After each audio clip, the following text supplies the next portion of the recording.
अस्सलामुअलैकुम। Sports floor में आपको कहेंगे खुशामदीद। मैं हूं मुबश्शिर हाशमी और पाकिस्तान और साउथ अफ्रीका की सीरीज़ पर हम बात भी करते हैं, हमारे क्रिकेट एक्सपर्ट्स इस पर बात करते हैं।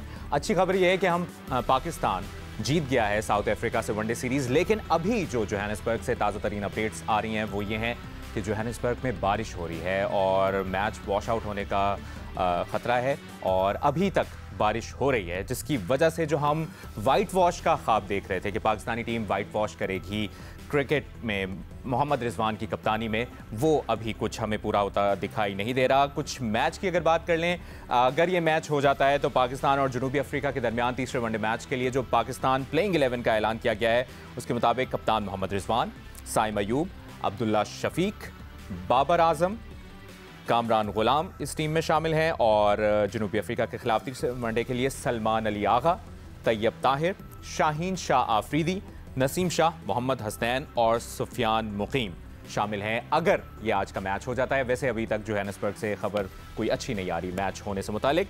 हमारे साथ क्रिकेट एक्सपर्ट्स मौजूद हैं, साबिक टेस्ट क्रिकेटर सिकंदर बख्त हमारे साथ मौजूद हैं, राशिद लतीफ़ हमारे साथ मौजूद हैं, अहमद शहजाद और senior sports journalist Abdul Majid Bhatti sahab भी हमारे साथ मौजूद हैं। राशिद भाई, आपसे आगाज़ करेंगे। एक बड़ी ज़बरदस्त अगर कहा जाए चैंपियंस ट्रॉफी करीब ही है, 1-2 महीने में शुरू हो जाएगी, उससे पहले हमारी तैयारी बड़ी अच्छी है। कंसेक्टिव 3 ओडीआई सीरीज़ हमने मोहम्मद रिजवान की कप्तानी में जीती हैं, जिसमें 2 बड़ी टीमें ऑस्ट्रेलिया और जनूबी अफ्रीका को हमने हराया, जिम्बाब्वे को भी हमने शिकस्त दी है और दोनों वनडे मैचेस जो अभी हम साउथ अफ्रीका से भी जीते हैं वो अच्छे मार्जिन से जीते हैं। ये कॉन्फिडेंस बूस्टर है हमारी चैंपियंस ट्रॉफी से पहले तैयारी के लिए? जी, दो अच्छी सीरीज जीती हैं, साउथ अफ्रीका एंड ऑस्ट्रेलिया, 2 जीते हैं। जीत का ताल्लुक तैयारी से शायद मैं नहीं मिला पाऊंगा, क्योंकि कई जगह हैं जहां हमें काम करना ज़रूरी है अभी, और जहां पे हम जीते हैं कुछ अच्छे प्लेयर्स ने परफॉर्म किया, कुछ पुराने प्लेयर्स ने, कुछ नए प्लेयर्स ने परफॉर्म किया, लेकिन जब 11 प्लेयर्स की बात होती है ना, सबका इनपुट नहीं रहा इसके अंदर। नंबर 7 की आज भी अब जो टीम बताई, इरफान की जगह ताहिर तैयब को डाल दिया, तो ना इनकी बैटिंग आती है ना उनकी बैटिंग आई, तो ये स्लॉट हमारी अभी तक सही से यूटिलाइज नहीं हो रही। एक और स्पिनर है जो कि हमारा खेलना है, अभी तक वो डिसाइड नहीं है, वो ऑलराउंडर कौन सा होगा।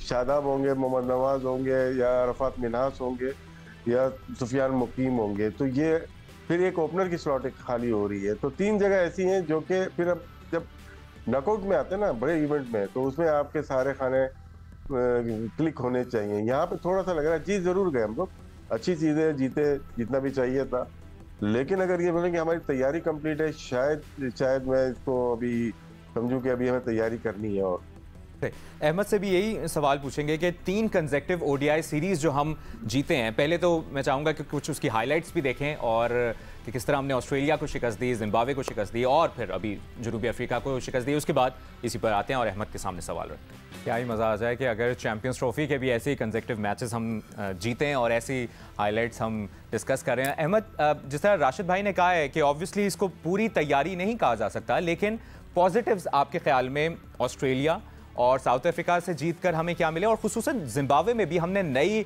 प्लेयर्स को, नई टीम कॉम्बिनेशन बनाई, उससे हमें पॉजिटिव्स क्या मिले आपके ख्याल में? पॉजिटिव्स ये हैं कि आपके जो डोमेस्टिक के प्लेयर्स हैं या यंगस्टर्स हैं, उन्होंने आपको ये मैचेस में बल्क ऑफ द परफॉर्मेंसेस करके दी हैं जो पाकिस्तान मैचेस जीता है। चाहे आप साइम अयूब की शक्ल में देख लीजिए, चाहे आप इब्रार अहमद की शक्ल में देख लीजिए, तो ये वो कामरान गुलाम की शक्ल में देख लीजिए, तो ये आपके वो प्लेयर्स हैं जो डोमेस्टिक के प्लेयर्स हैं और जिनके लिए जियो पे बैठ के सारे ही आवाज़ उठाते रहे हैं। अच्छी बात ये है कि उन्होंने परफॉर्म किया। उससे ज़्यादा पॉजिटिव ये बात है कि आपके सीनियर प्लेयर्स जिस तरह बाबर आजम हैं, बड़े अरसे दराज से उन्होंने तीनों फॉर्मेट में परफॉर्मेंसेस नहीं करे, और शायद अगर मैं ये कहूँ कि उनकी जगह कोई और प्लेयर होता तो वो आज टीम में मौजूद ना होता, लेकिन क्योंकि वो बाबर आजम थे, वो टीम में थे। अच्छी चीज़ ये है कि वो अमंग्स द रन्स आए हैं। अभी भी मुझे लगता है कि बोथ रिजवान और बाबर को अपने जो खेलने की गति है या मोमेंटम है, वो जल्दी पकड़ने की ज़रूरत है और थोड़ा तेज स्कोर करने की ज़रूरत है। बिकॉज अगर पाकिस्तान की टीम के अंदर कोई चीज़ मिसिंग नज़र आ रही है, वो ये नज़र आ रही है कि लोअर ऑर्डर में इनके पास पावर हिटर मौजूद नहीं है और एक ऑलराउंडर। तो कामरान गुलाम ने जिस आउट ऑफ द स्किन, क्योंकि वो उसका नंबर नहीं है, नंबर 6। तो आप अगर उसको वहां खिलाने का सोच रहे हैं तो पहले तो आप ये गलत कर रहे हैं।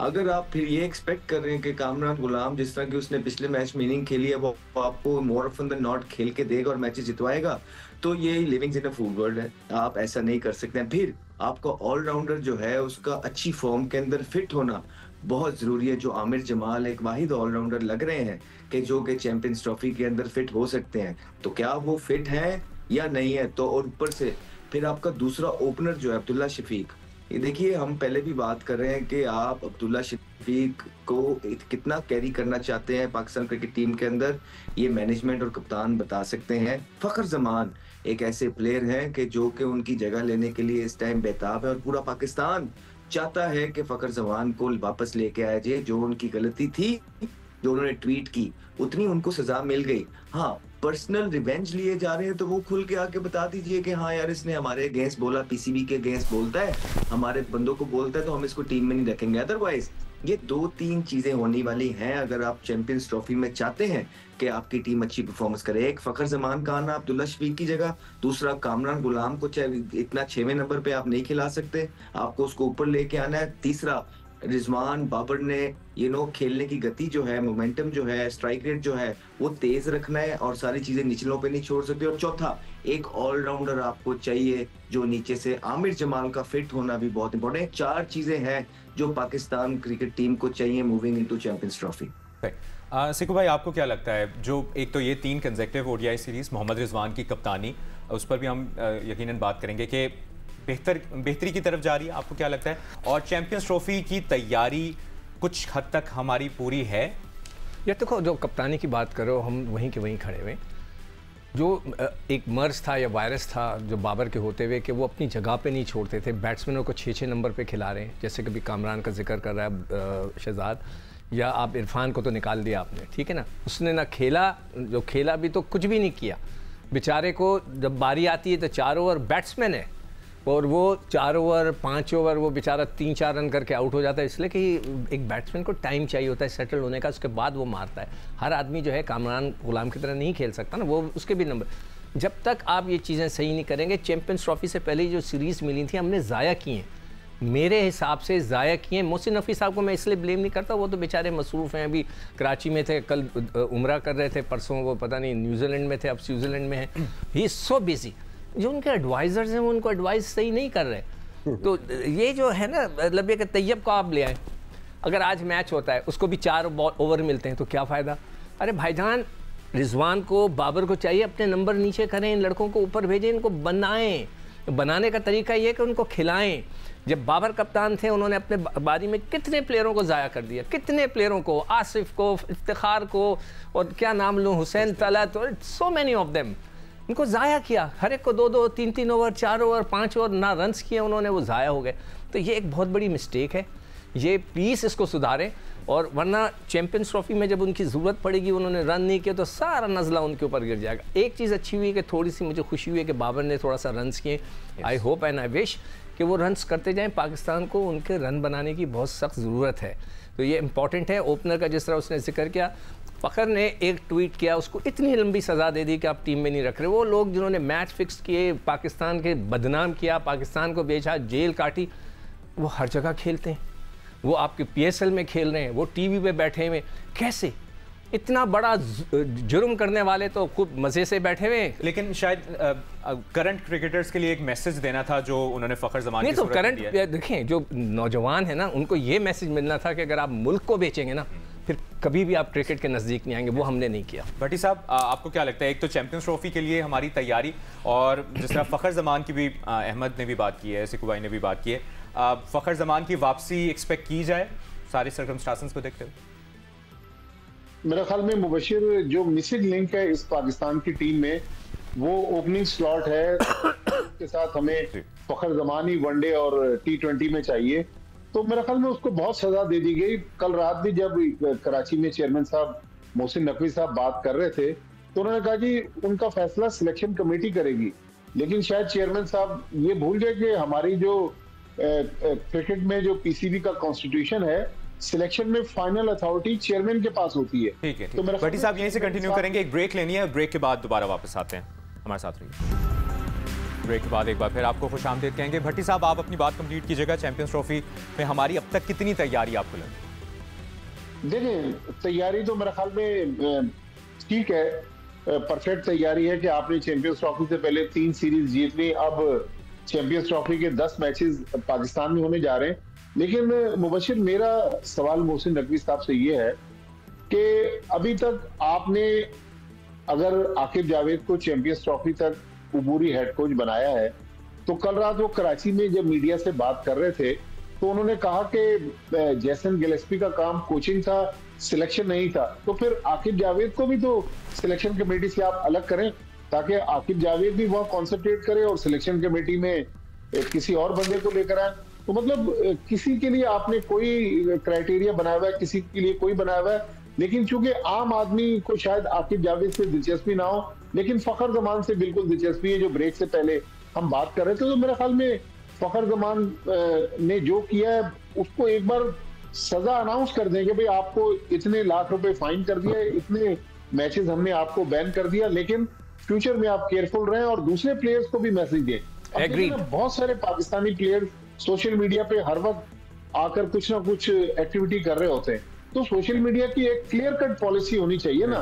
बाज लोग उसमें उनके लिए, जैसे आपने ट्रैफिक की खिलाफवर्जी की, आपका चालान हो गया, उसी वक्त आपने उसकी सजा कर दी। नहीं मुबशिर, ऐसा है होता है तो हम तो सिकंदर बख्श साहब का नाम लेते हैं। नहीं मुबशिर, बात असल ये होती है कि एक है सेंट्रल कॉन्ट्रैक्ट, उसके 50 सफ़े हैं, उसमें हर चीज लिखी हुई है। अगर आप ये करेंगे 200 पेजेस, अहमद 200 इसको जी 200, अहमद आपके दौर में 50 थे, अब 200 तक। नहीं, मुझे जो मिला था 245 पेज थे। 245। अच्छा, उसमें ये सब कुछ लिखा होता है मुबशिर कि अगर आपने टीम के खिलाफ कुछ बोला, बोर्ड के खिलाफ कुछ बोला, तो उसको आपको ये सजाएं देंगी। शायद शोएब अख्तर को 60 लाख रुपए का जुर्माना लगा था।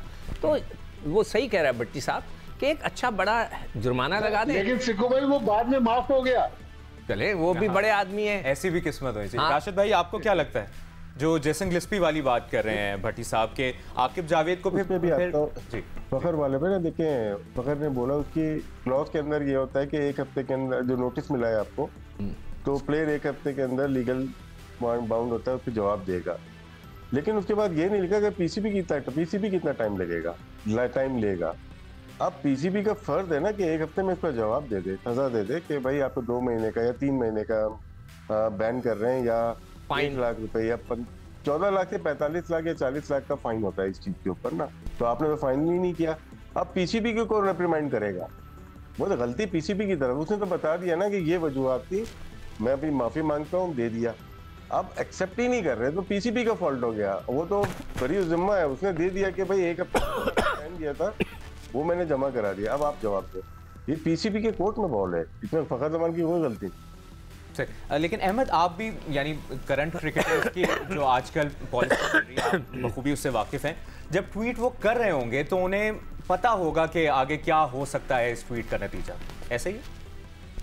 जी, ऑब्वियसली मैनेजर एजेंट होते हैं, वो आपको कई चीज़ों पे कायल कर लेते हैं, लेकिन ऐसा नहीं है। फखर जमान बच्चे नहीं है, उनको पता था कि उनके अकाउंट से, हैंडल से क्या ट्वीट होने लगी, और वो ट्वीट सरासर गलत थी। हमने जब ये ट्वीट की थी, वहां पे पीसीबी का साथ दिया था कि आपका सेंट्रली कॉन्ट्रैक्टेड प्लेयर इस तरह सिलेक्टर्स को स्कूल या वॉर्न नहीं कर सकता है अपने ही खेलते हुए प्लेयर के लिए कि आप इसको निकालने के बारे में सोचिएगा मत, ये गलत है। अगर राशिद भाई भी सिलेक्टर हो तो अगर उनका कोई प्लेयर जो है उनके कोई डिसीजन पे इस तरह की बात करेगा तो इनको भी गलत लगेगा, वो गलत बात थी। लेकिन अब आपने टीम की जरूरत देखनी है, आपकी टीम को इस टाइम फखर जमान की जरूरत है, आपने इतनी इन्वेस्टमेंट की भी है, आपने जो भी इस तरह के डिसीजन लेने हैं आप इस चैंपियंस ट्रॉफी के बाद ले लीजिएगा। अभी आपका टूर्नामेंट आ रहा है, आईसीसी का इतनी इन्वेस्टमेंट है, इसमें तो आप उनको खिलाए ना। आपने यंगस्टर्स लेके आने हैं, बच्चे खिलाने, बड़ी अच्छी बात है, लेकिन इस चैंपियंस ट्रॉफी के बाद, क्योंकि अगला टूर्नामेंट जो है 2026 में है T20 का, लेकिन यहाँ पे आप फखर जमान को लेके आइए और चैंपियंस ट्रॉफी से पहले लेके आइए। जो मैचेस हैं आप ये एक्सपेक्ट नहीं कर सकते फखर जमान से कि डायरेक्ट आप उसको चैंपियंस ट्रॉफी में उतार देंगे और आप एक्सपेक्ट करेंगे हिल डू वंडर्स। नहीं, उससे पहले आपको जो है उसको कुछ आध मैचेस देने पड़ेंगे, और ये जिम्बाब्वे और साउथ अफ्रीका की जो सीरीज थी आइडियल थी इस सिचुएशन में। अच्छा, 2 अपडेट्स हैं, एक तो जोहानिसबर्ग। मैं मुबशिर इस पे आपको एक बात बताऊं। रिसेंटली पिछले 10-12 दिन में 2 पाकिस्तानी प्लेयर्स ने जो पिछले 6 महीने में पाकिस्तान टीम का हिस्सा थे, एक मोइन खान के साहबजादे आजम खान और दूसरे इमामुल हक, दोनों ने सिलेक्शन कमेटी को क्रिटिसाइज किया। तो अब पीसीबी कहाँ है? यस, ऐसे ही बिल्कुल। इस पर क्या कहा भट्टी साहब, क्या कहा है? एक उस टाइम अयूब ने जब 100 किया तो दोनों ने कहा कि भाई बाज लोगों को बहुत ज्यादा मौके दिए जाते हैं।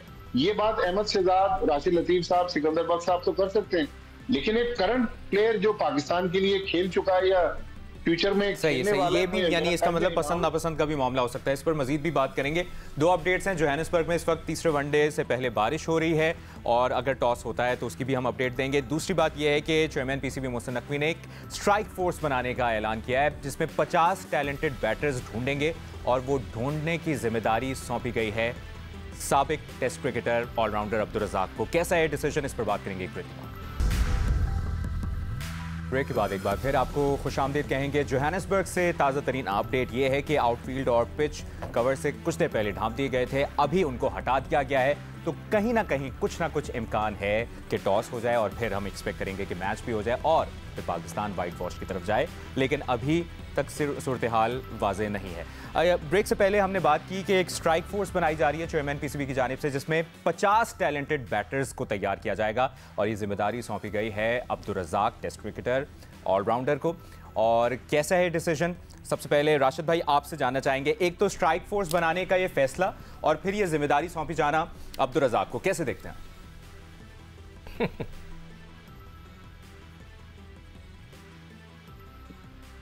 राशिद भाई आपको आवाज आ रही है? राशिद भाई म्यूट है आपका माइक। राशिद भाई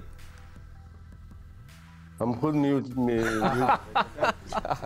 दोबारा से, कैसा है डिसीजन आपके ख्याल में? दोबारा से देखिए, प्लेयर्स ऐसे होते हैं जो कि अपने आप को खुद से पावर हिटर कर लेते हैं। ये एक मार्केटिंग है। पावर हिटर तो एक बिल्ट इन प्लेयर होता है ना, वो अपने आप को बेहतर करता है। हम खेलते थे इंजमाम के साथ, या जावेद भी भाई हो गए या शहीद अनवर हो गए, ये खेलते थे मैच के साथ साथ अपने आप को चेंज करते थे। लास्ट 10 ओवर के लिए स्पेशल प्लेयर ऊपर से नहीं आते थे, वही प्लेयर पावर हिटर होते। जैसे कामरान गुलाम ने करके दिखाया, उसको किसने पावर हिटिंग सिखाई? किसी ने नहीं। मैच को देख के सिचुएशन के मुताबिक आप हिटिंग करते हो। अगर आपके अंदर अवेयरनेस है, आपने खेली हुई है, बहुत सारी बॉल्स खेली हुई है, तो आप उसको करते हैं। हाँ, हिटिंग करते हैं आप, प्रैक्टिस में हिटिंग करते हैं, सही है। और एक साइंटिफिक वे है ये। इस तरह से नहीं है कि कोई भी मैं खड़ा होकर किसी को कीपर बना दूं, नहीं, ऐसा नहीं होता। एक प्रॉपर फार्मूला होता है कि किस तरह से प्लेयर्स डेवलप किए जाते हैं। 50 प्लेयर, अब स्पेशल नंबर होगा उसका कि हम पावर हिटर, ये है कि साहब अब 30 बॉलें रह गई, पावर हिटर साहब आएंगे, इनको इन्होंने सिखाया हुआ, ये मारेंगे। ये कॉन्सेप्ट ही गलत है। और आसिफ भी तो था, राशिद, आपके डोमेस्टिक आसिफ अली था ना पावर हिटर, बना दिया था ना हमने, जाया करते हैं हम कुछ दिन। लेकिन ओवरऑल राशिद भाई ये अच्छा डिसीजन है, कहीं ना कहीं एक थिंक टैंक है, कोई सोच रहा है पावर हिटिंग का, या आपको लगता है कि कोई फायदा नहीं होगा इससे? नहीं, कोई फायदा नहीं होगा सर। अहमद, आपको भी यही लगता है? सर, ये सिस्टम के अंदर आई नहीं ये चीजें। देखिए, ये वही लोग हैं जो पहले चेयरमैन नकवी साहब ने जो जिन लोगों को लेके आए थे, और उसके बाद जब वर्ल्ड कप में डिबैकल हुआ, क्रिटिसिज्म हुआ, इन लोगों को थोड़ी देर के लिए मंजर आम से गायब कर दिया गया। अब वही लोग आहिस्ता आहिस्ता दोबारा, जिस तरह वहाब भी हमें देखने को मिल रहे हैं, इस तरह रज़ाक को भी कहीं ना कहीं एडजस्ट किया जा रहा है। देखने में ये आ रहा है कि जितने भी इंटरनेशनल एक्स प्लेयर्स हैं जो टीमों पे बैठते हैं, उनको अप्रोच किया जा रहा है। चाहे वो वो 5 जो मेंटोर्स रखे हैं उनको एडजस्ट किया, उसके बाद ये सारे लोगों को एडजस्ट किया जा रहा है। जहां तक पाकिस्तान क्रिकेटर्स के फायदे की बात है, मेरे ख्याल से बहुत सारी चीजें हैं जो खुद तो प्लेयर्स अच्छे थे, लेकिन उनको ये चीजें बतानी आई नहीं, उनको तरीका आता नहीं है। वर्ल्ड क्लास बॉलर थे वकार यूनुस साहब, लेकिन जब वो कोचिंग में आए तो उनका काम चला नहीं, उनको पता ही नहीं लगा कि मैन मैनेजमेंट करनी कैसे है। इसी तरह क्या रज़ाक को पावर हिटिंग खुद तो वो कर लेते थे, क्या वो ट्रांसफर कर सकेंगे? क्या उसके जो डायनामिक्स हैं वो रज़ाक साहब को पता है? आपको कोई आइडिया भी है कि कितनी चीजें ठीक करवानी पड़ेंगी पावर हिटर में निखार लाने के लिए? सिर्फ बल्ले को यहाँ से लेके आना, बेस खोल लेना, टांग खोल लेनी, इससे पावर हिटर नहीं बनते। ये एक बहुत लंबी बायोमैकेनिकल चेन है जिसका पहले खुद पता होना चाहिए, बाद में इंसान बच्चों को सिखाता है। सिकू भाई, आपको लगता है कि सिर्फ पावर हिटिंग नहीं है, जिस प्लेयर का डिफेंस बहुत स्ट्रांग होता है न्यू बॉल के ऊपर या रिवर्स स्विंग के ऊपर, जब डिफेंस स्ट्रांग है, अच्छी बॉल को रोक सकते हैं। आप हर बॉल को मार नहीं सकते। हमारे ड्रेसिंग रूम से बोला जाता है कि जाके मारो या जाके रोको, ये कॉन्सेप्ट गलत है। आपको स्किल वाइज हर जगह अच्छा होना पड़ेगा, पावर प्ले में भी, मिडिल ओवर में भी, डेथ ओवर में भी। अगर आपका डिफेंस अच्छा है और आप सिंगल डबल अच्छा ले सकते हैं तो उसी को सिखाएंगे ना। अब हम शाहीन को बेचते हैं, वो सिर्फ छक्के मारता है, लग गई तो वाह, नहीं लगी तो क्या हुआ। ये कॉन्सेप्ट है हमारा पावर हिटर का। सिकू भाई, आपको लगता है कि एक अच्छा power hitter power hitting techniques भी आगे ट्रांसफर कर सकते हैं? देखिए, मोहसिन नकवी साहब जो हैं बहुत बिजी रहते हैं। मैंने जैसे कहा, उनके जो एडवाइज़र हैं वो उनको गलत एडवाइजेस कर रहे हैं। मैं मोहसिन नकवी साहब को एक वाक़या सुनाना चाहता हूँ। मोहसिन नकवी साहब हमारे दौर में फजल महमूद साहब थे, उन्होंने कहा कि मैं एक फास्ट बॉलर बनाऊंगा जिसमें बहुत ताकत होती है। फास्ट बॉलर को उन्होंने कहा सिकंदर बख्श जैसे लोग नहीं चाहिए, हमें तगड़े लोग चाहिए। तो उन्होंने नासिर झारा पहलवान थे, उनको लेकर गए और उन्होंने बोला मैं इसको, सॉरी नासिर बोलू थे, झारा अलग थे। नहीं, झारा को लेकर गए और झारा को लेकर उन्होंने कैंप लगाया कि मैं अब इसको फास्ट बॉलर बनाऊंगा। वो बेचारा भाग गया एक हफ्ते में। सर ऐसे नहीं होता, you have to have a natural talent. Pakistan में एक ने नया पाकिस्तान बनाया और ऑस्ट्रेलिया का सिस्टम लाया, क्रिकेट को तबाह बर्बाद कर दिया। हाँ, आप आउट ऑफ द वे जाके चीज़ों को नहीं कर सकते। किसी दुनिया में आप बता दीजिए कि कोई स्ट्राइक फोर्स बनती है, कोई भी नहीं होती। आप सिस्टम के साथ जाएं। बगैर मैट्रिक किए लड़का इंटर कॉलेज में नहीं जा सकता, तो you have to send them into college. पहले मैट्रिक कराएं फिर कॉलेज में भेजें ना। और दूसरी चीज़ ये कि फिर उसको वही आप 7वां 8वां नंबर देंगे। लेकिन टैलेंट हंट भी तो एक कॉन्सेप्ट वो अंडर 19 का होता है। ये वो तो नहीं है, ये पुलिस फोर्स की तो नहीं है कोई स्ट्राइक फोर्स, ये क्रिकेट की बात कर रहे हैं। ये क्रिकेट की है स्ट्राइक फोर्स। तो मेरे ख्याल से it's not a good idea. आप डोमेस्टिक क्रिकेट को बहुत तगड़ा करें, ठीक, और फिर उसके बाद आप जो करना चाहें करें। भट्टी साहब, एक तो ये बात, और आप ब्रेक में भी वो जो डिस्कस कर रहे थे कि नजम सेठी के दौर में भी एक बेसबॉल कोच लेकर आए थे जो पावर हिटिंग के लिए ही थे। जी हाँ, मैं तकरीबन मुबशिर को 2.5-3 साल पहले की बात है। पाकिस्तान में एक बेसबॉल के कोच थे जो इंग्लिश टीम के साथ भी अटैच रहे, ऑस्ट्रेलियन टीम के साथ भी अटैच रहे। उन्होंने पाकिस्तान टीम के साथ सेशन किए, लेकिन पाकिस्तान के जो प्लेयर्स थे किसी की टेक्निक में फर्क नहीं आया, किसी ने पावर हिटिंग नहीं की। देखिए, रिसेंट पास्ट में एक जो बहुत जबरदस्त हार्ड हिटिंग बैट्समैन हमने देखा डोमेस्टिक क्रिकेट में, PSL में, वो आजम खान थे। लेकिन आजम खान जब इंटरनेशनल क्रिकेट में गए तो अब वो उसके साथ जो ट्रीटमेंट हुआ वो इतने दिल बर्दाश्ता हो गए कि आजम खान के जो करीबी लोग हैं वो कहते हैं कि अब शायद वो पाकिस्तान से खेलना नहीं चाहते। तो हम बजाय ये कि फरारी के बॉडी के अंदर कोई 800 सीसी का इंजन डालकर ये कोशिश करें कि वो फरारी की तरह भागेगी, तो ये पॉसिबल नहीं है। तो मेरे ख्याल में जिसका काम है उसी को करने दे। ये इस तरह अगर किसी को आपने नौकरी देनी है, बिल्कुल दें। अब्दुल रज़ाक हमारे दोस्त हैं, पाकिस्तान के टेस्ट क्रिकेटर हैं, लेकिन ये बिल्कुल अहमद ने जो बात की ना, आप देखें पिछले दिनों जब चेयरमैन साहब सऊदी अरब गए, हमने वहां देखा तो वहां रियाज साहब उनके साथ थे।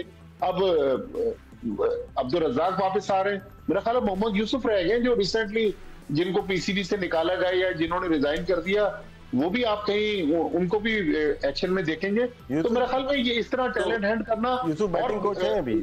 ये चीजें ना एक चीज कर रही है राशिद भाई, ये सारी चीजें जो है ना इकट्ठी होती जा रही हैं। याद रखिए, अभी आप गए हैं जीत, ठीक है, तो जीत के हिसाब से सारे लोग जो है ना गुफ्तगू कर रहे हैं। आगे आने लगी चैंपियंस ट्रॉफी, ये सारी चीजें जिस तरह पहले वर्ल्ड कप से पहले ये टीम अनाउंस नहीं की, जिस तरह के प्लेयर रखे जो हारे थे, पाइल अप हुई, देखा ना वर्ल्ड कप में क्या हुआ। इसी तरह चैंपियंस ट्रॉफी में खुदा न खास्ता हमारी दुआ है कि पाकिस्तान विन करे, लेकिन अगर वहां पे लर्न हो गया तो ये सारी चीजें बाहर निकलेंगी और आपको बैकफायर करेंगी बुरी तरीके से, जो डिसीजंस आप लिए जा रहे हैं। एक चीज जल्दी से, आपने उस्मान खान को बुलाया था ना UAE से, के पावर हिटर है ना, आपने उसको मैच खिलाया ना, वो कामयाब हुआ। ऐसा ही है। पाकिस्तान टेस्ट शेड्यूल अनाउंसमेंट भी हो गई है और फर्स्ट टेस्ट है जी 26 दिसंबर को, दूसरा टेस्ट है 3 जनवरी को। देखते हैं वहाँ परफॉर्मेंस क्या होती है। और जोहानिसबर्ग से अपडेट ये है कि अब से 9 मिनट बाद 5 बजे पाकिस्तानी वक्त के मुताबिक वहाँ पर टॉस होगा और 15 मिनट बाद 5:15 बजे मैच शुरू हो जाएगा। और उम्मीद करते हैं कि पाकिस्तान वाइट वॉश करे साउथ अफ्रीका के खिलाफ इस वनडे सीरीज में। इजाज़त दीजिए, आप सबके वक्त का बहुत बहुत शुक्रिया, अपना ख्याल रखिएगा, अल्लाह हाफ़िज़।